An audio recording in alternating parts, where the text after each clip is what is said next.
Hi guys, in today's video we're going to be painting a Renegade knight from start to finish. But first of all I want to say a huge thank you to the guys over at Goblin Gaming who sent me this box set out for review. Please check the description box down below and you'll find a direct link to Goblin Gaming's web store and you can go and check them out for yourselves.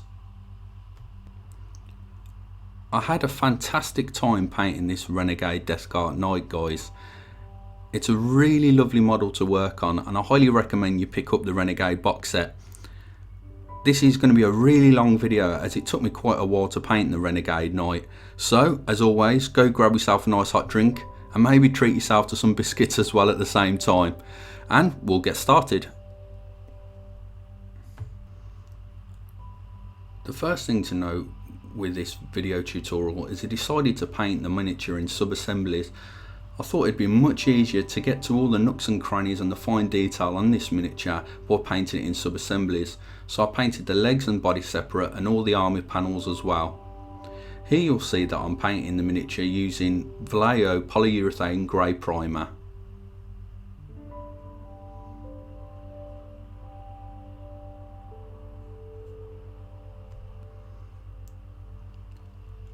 I'm priming the miniature at 20 psi using my Iwata Eclipse CS airbrush.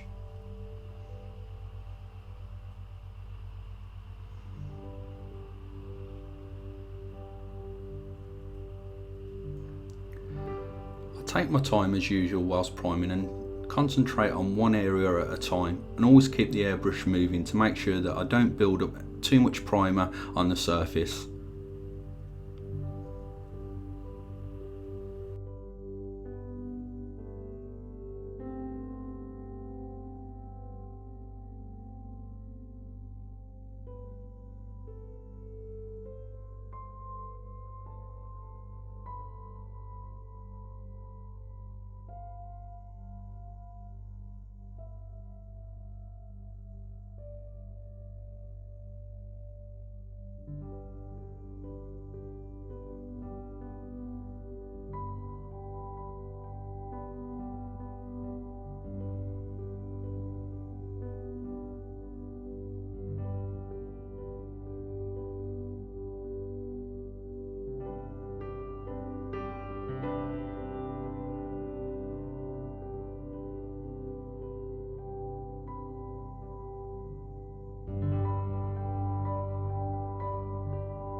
I'm spraying the legs using Vallejo Game Air Chainmail Silver.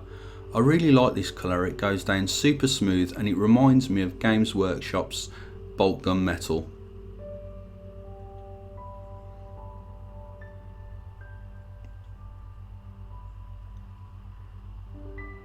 Again, I always keep the model moving and try not to keep the airbrush focused on one spot for too long as I don't want the paint to build up or pool. I've been asked several times about the turntable I use in my videos. It's really handy to use to spin the model round without touching it, especially on large pieces like these legs.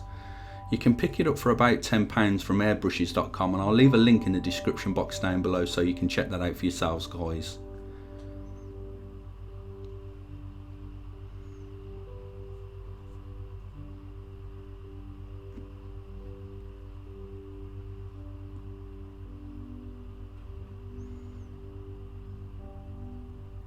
As you can see, the Vallejo Game Air Chainmail Silver goes down super smoothly.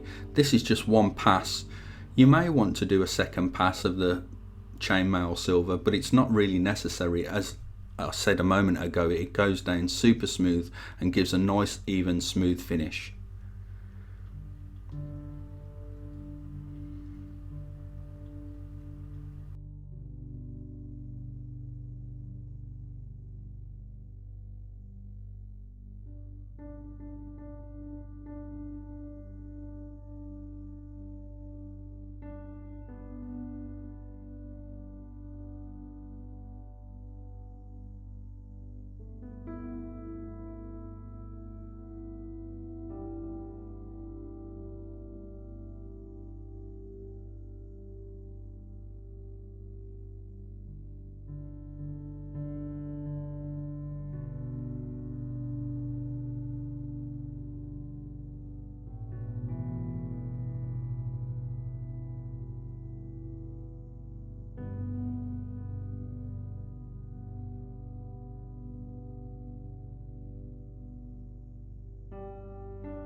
I paint the body and the arms in exactly the same way using the chainmail silver.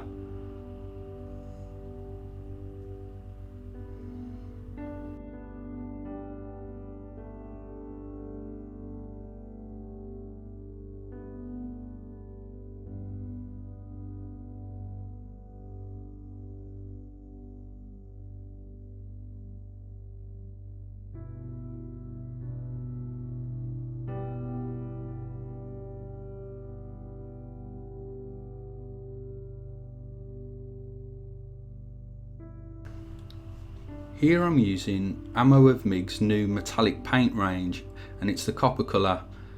It goes down absolutely fantastic out of an airbrush, and it also paints on really nice and smoothly with a regular brush.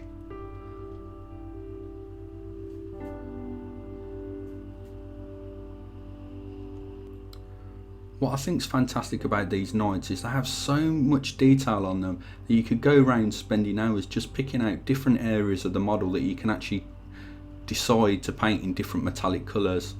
I opted to go with copper and bronze on this miniature with a tiny little bit of gold, and as you can see, I spend some time just going around picking out different areas on the model that I think would look cool in a different metallic shade.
Here I'm using Games Workshop's Warp Block Bronze,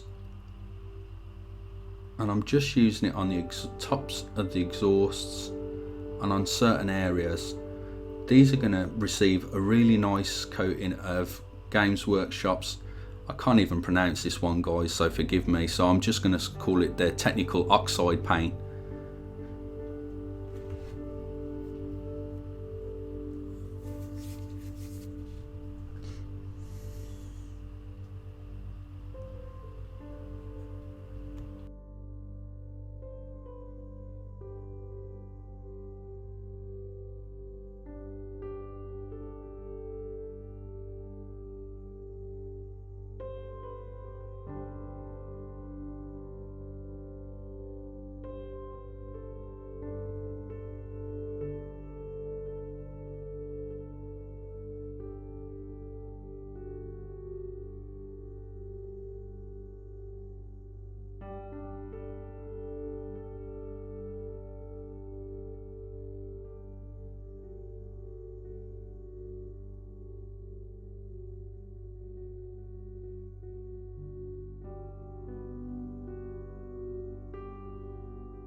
Here you can see I'm doing exactly the same thing on the legs, just picking out certain areas where I think a different metallic colour would look nice.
Rather than brush the Nuln oil onto the miniature, I decided to airbrush it.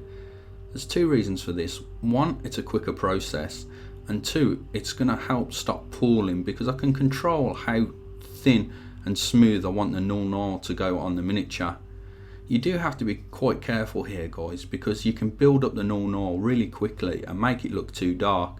So a nice thin layer of Nuln oil, and maybe come back for a second coat if you're not happy with the first coat.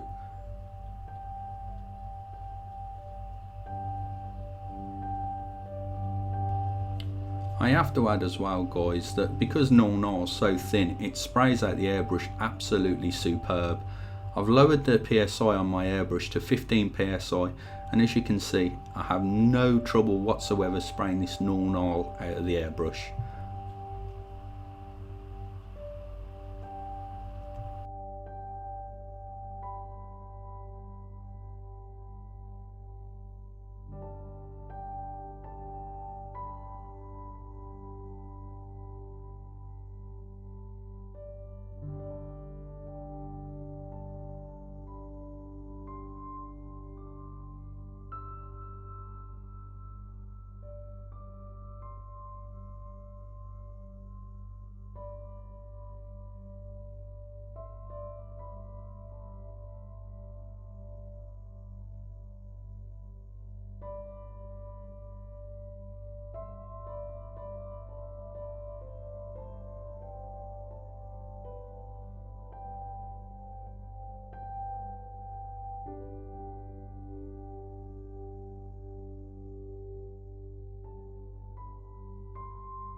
Here I'm doing exactly the same thing on the legs. It's important to note, guys, that the colour will actually darken up as it dries, so again, be careful not to spray too thick a layer, and as I say, when it dries it will darken up.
As you can see, the null has dried now, guys, and you can see that it's darkened up the miniature quite a lot.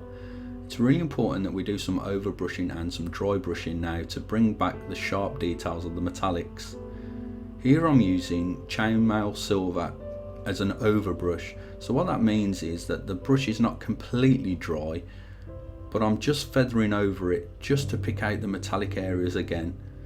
This is not going to look a mess, as the chainmail silver is the same colour that we used to paint the miniature with.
As you can see, even from this early stage, that the metallics have really started to come back to life again.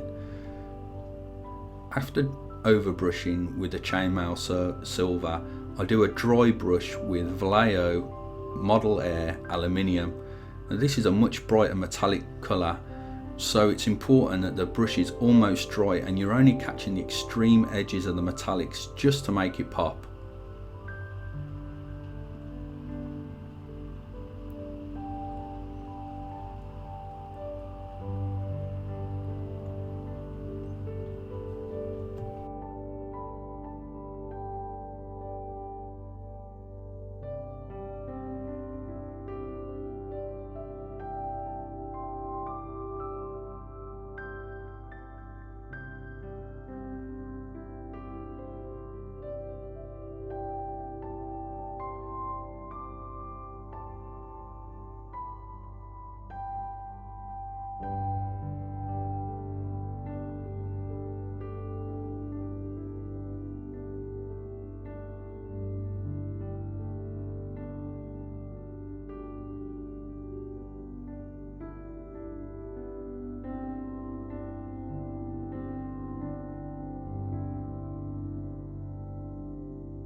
All the armour panels get a base coat of Games Workshop's XV88.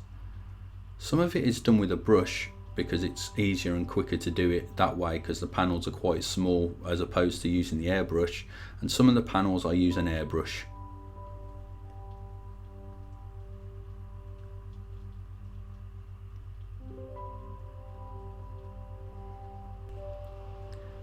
I may not be the biggest fan of Games Workshop's pots guys, as I prefer dropper bottles, but I have to say that using the base colour range makes life really easy as they go on super smooth and generally with one coat coverage.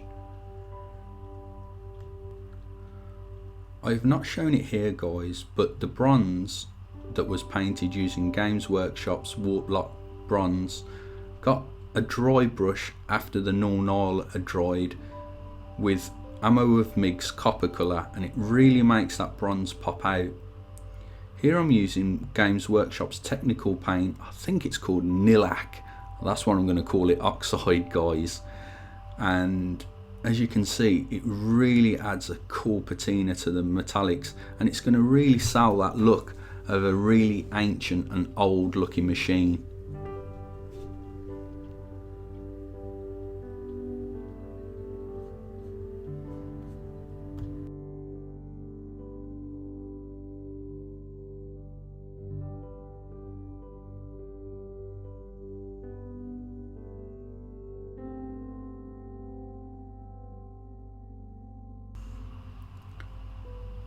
Here I'm going across the miniature in selective areas where I think that oxidisation would be, so around the edges of the panels and those sorts of areas really.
On the Renegade night, I painted the bronze using two different techniques.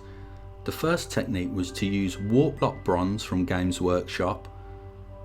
Then after that had dried, give it a wash of Null oil. Then after that, I used MIG Ammo's copper colour and dry brushed the Warp Lock bronze, and that gave it a really nice authentic bronze colour. To speed things up though, most of the bronze work was given just a base coat of copper colour and then a wash of Null oil, and then I left it there. This gave a semi-convincing look of bronze and it sped up the process immensely. But if you want all of the bronze work to look absolutely fantastic, I recommend using the first technique of using Warp Lock bronze, Null oil, and then a dry brush of MIG Ammo's copper.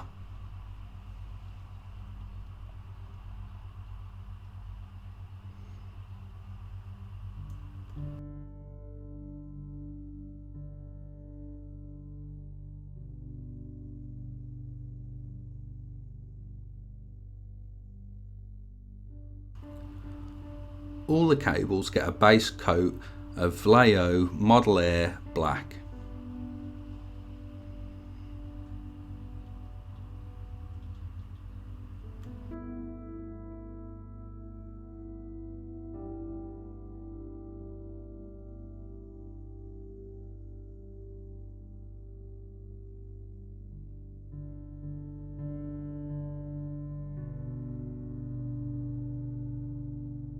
This is a really fun stage guys, as the model's really starting to take shape now with all the metallics that I've laid down.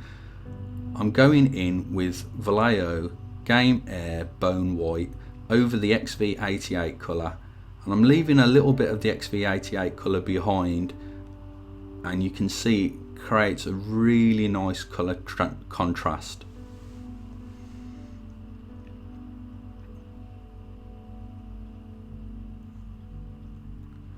You may have noticed that I've switched out my airbrush.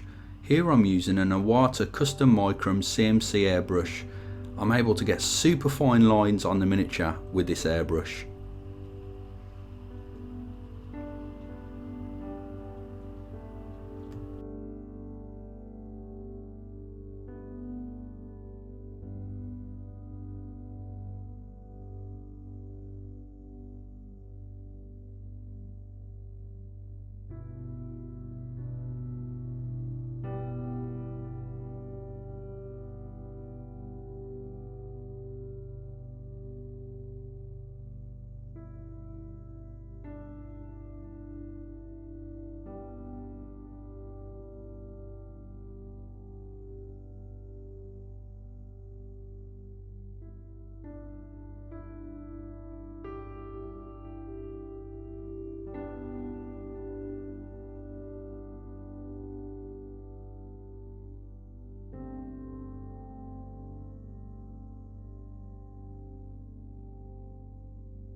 Here I've dipped a sponge in some Vallejo Game Air Charred Brown. I make sure that most of the paint is dabbed off on a tissue paper or some kitchen roll, and then I slowly and gently press the sponge into the miniature. Now it's important that you experiment on some paper before you actually hit the model, just to make sure that the pattern that you're getting from the sponge looks quite nice.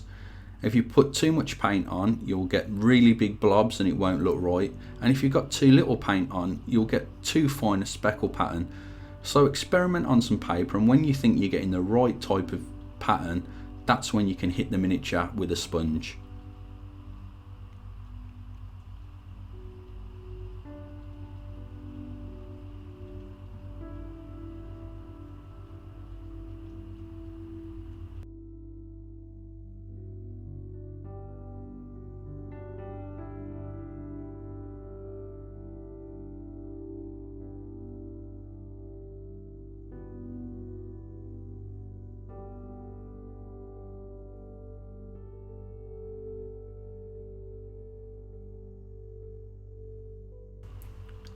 As I mentioned early on in the video, the MIG Ammo metallic spray, absolutely fantastic out the airbrush.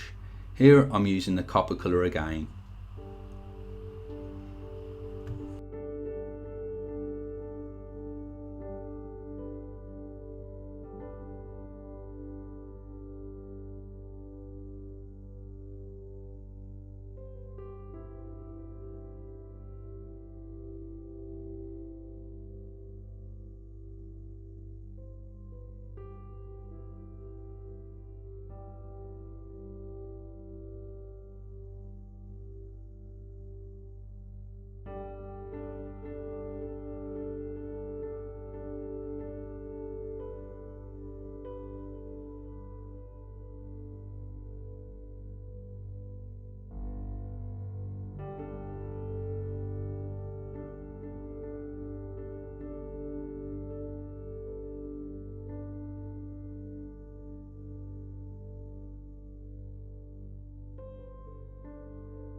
Here I'm being careful to go around all of the parts on the shoulder pad with Vallejo Model Air Black, and just leaving behind all the copper areas that I want to keep.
Here I'm using Vallejo Model Air Field Green. I'm leaving some of the black behind near the extreme edges just to leave a nice subtle shadow.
After the field green dries, I then go back in with Vallejo, Game Air, Goblin Green and just highlight all of the centre areas of the shoulder pad.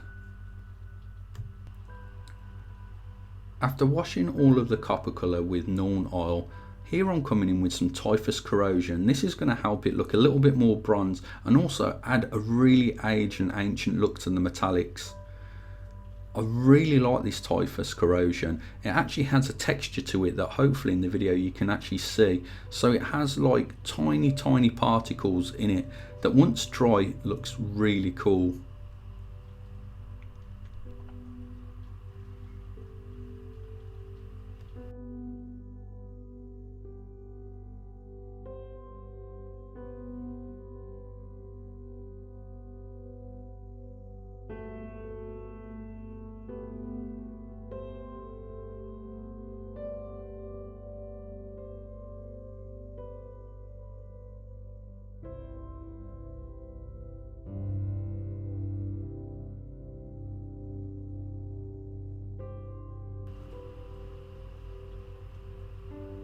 If you're worried that the Typhus Corrosion is going down too thick or that the effect is not exactly what you want, you can water it down and experiment with it a little as well. But I highly recommend you picking up this technical paint as it really does look good on anything where you need it to look corroded and old and ancient.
As you can see, I've finished most of the metallic work on the carapace of the knight.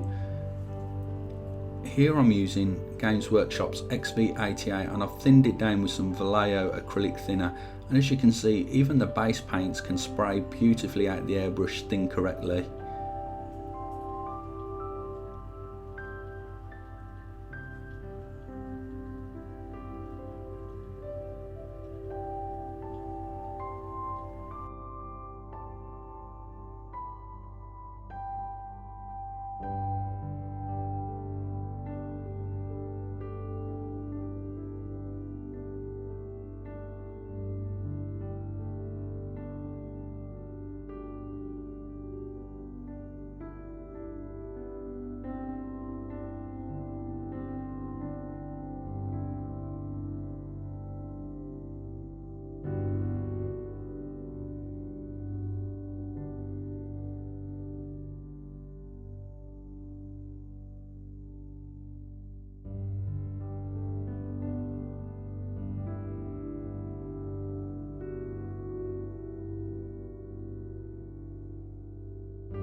All the armour panels are given a base coat of Games Workshop's XV88, but here you see I'm going over the base coat with Vallejo Game Air Bone White.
Early on in the video you saw that I changed out my airbrush to the Iwata Custom Micron CMC airbrush and I'm able to get ultra fine lines.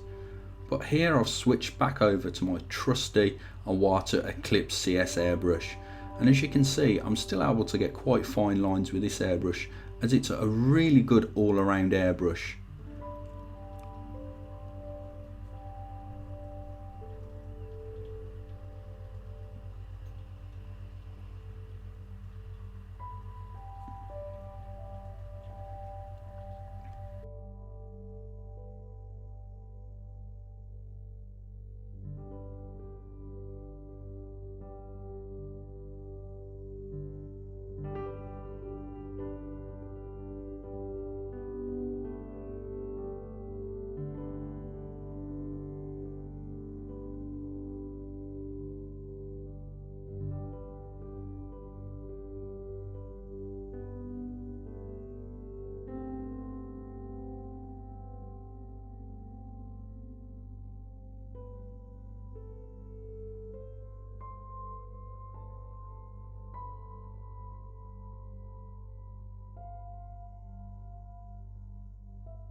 hopefully you can see here I'm working at panel to panel, so I'm basically building up the bone white colour on top of the XV88 and leaving some of the XV88 behind, which is going to leave a really nice effect.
Here I'm painting all the spikes and all the dents and divots in the armour using Vallejo Game Air Chainmail Silver.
This is quite a close-up, so you might be able to see the texture of the typhus corrosion that's built up on the bronze there. Also, if you find that the nickel oxide is too thick, you can thin it down with water and it will leave a more subtle effect behind.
It's also a good idea, guys, to rip off a different size of sponge so you can actually get different textures and shapes of chips.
Here I'm using AK Interactive Rust Streaks, but the mixture's a little too thick to create a pin wash with, so I thin it down using some white spirit.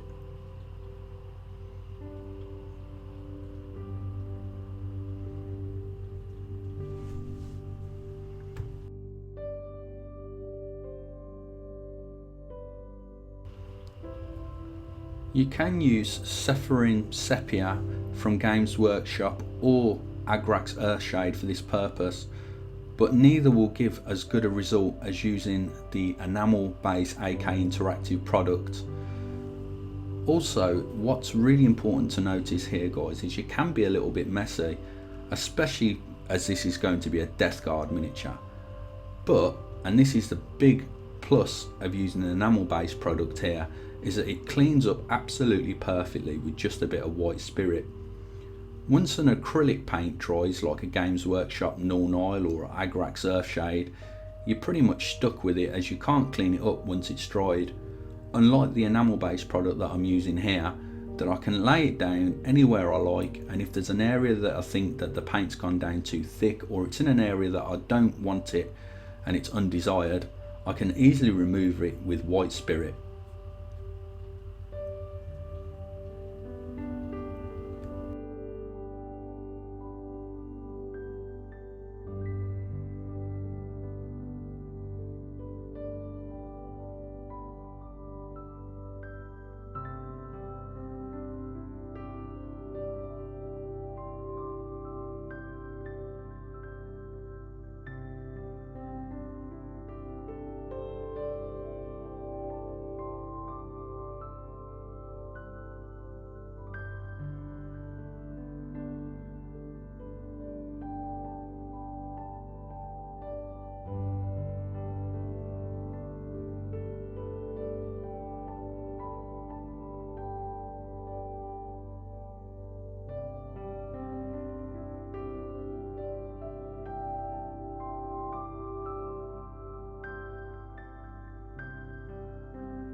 As you can see, using this really simple technique of doing a pin wash and a slight wash as well, also on the actual open panels, is really selling that ancient armour look of the Carapace armour.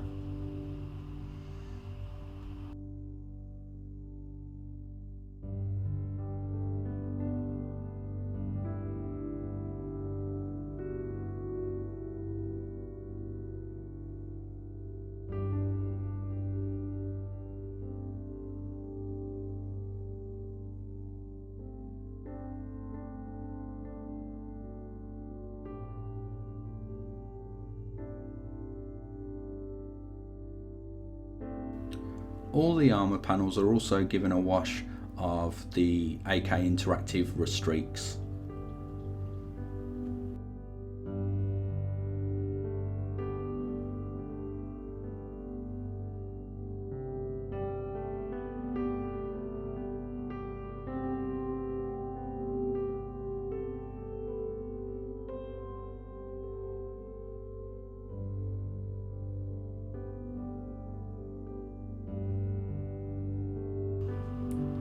Here I'm airbrushing Vallejo Game Air Scorpina Green.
As you guys know, I love to paint ultramarines. I'm a huge fan of them, but not everyone is. So this is for you guys out there that hate ultramarines. I've decided that the wrecked vehicle will be an ultramarine vehicle. I'll start base coating the miniature using Vallejo Game Air Imperial Blue.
As this is going to be a quick and dirty paint job on the base, and I don't want to spend too many hours painting it, I actually leave a lot of the Imperial Blue behind as shading.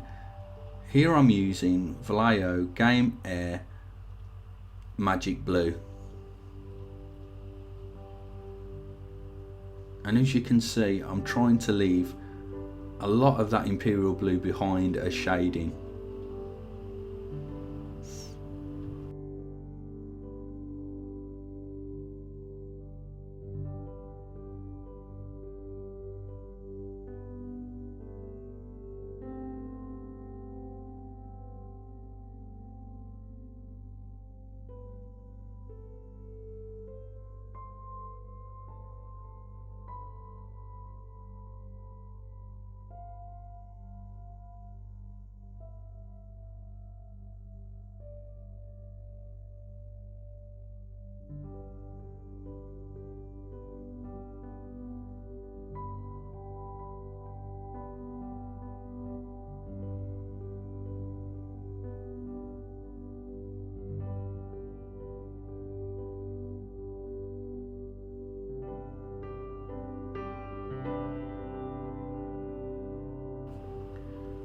An extreme highlight of Vallejo Game Air Electric Blues added to all the top surfaces of the tank.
I decided that the Carapace armour wasn't corroded and rusty enough, so I'm coming back in with a neat rust streaks only on the extreme edges of all the armour panels.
Here I'm using the wash that I made earlier to wash all of the metallic areas on the miniature to give it a really rusty, oily look to it.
here I'm using Ammo of Mig's Panel Wash Black Blue colour, and I'm going to wash the whole of the tank with this colour. I'll start with the crevices and then slowly pull the wash out onto the rest of the miniature, as I found that the colour was just too bright and it was detracting away from the Renegade Knight, so I decided to darken down the ultramarine colour and blend it back in to the base.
The base was given an overall airbrush of XV88. Once this was dried, it was all washed with Agrax Earthshade.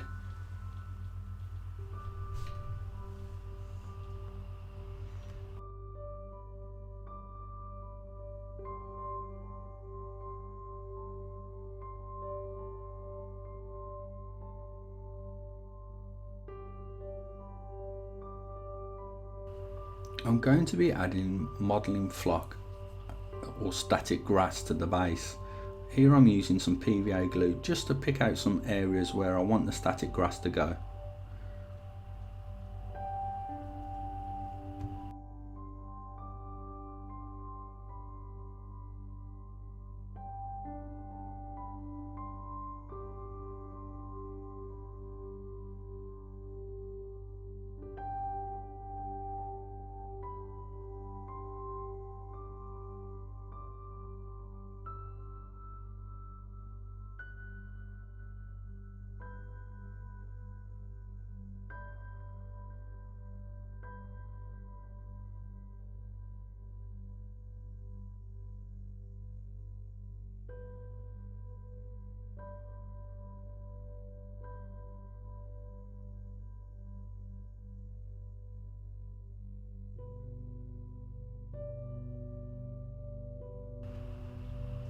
To help give a fairly realistic look to the static grass, I try to pinch it between my fingers and let the individual strands fall onto the PVA glue.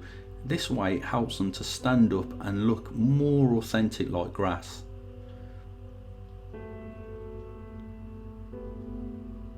And here you'll see that I'm just pinching it between my fingers and only a few fibres are falling at a time.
I really hope you enjoyed this very long video, guys, and if you have, please hit the like button. And I also want to say a huge thank you once again to my YouTube channel sponsors Goblin Gaming, who sent me out the Renegade box set. Please check the description box and you'll find links to Goblin Gaming's web store and also to the airbrush that I use in this video. And thanks for watching, guys. I'll catch you in the next video.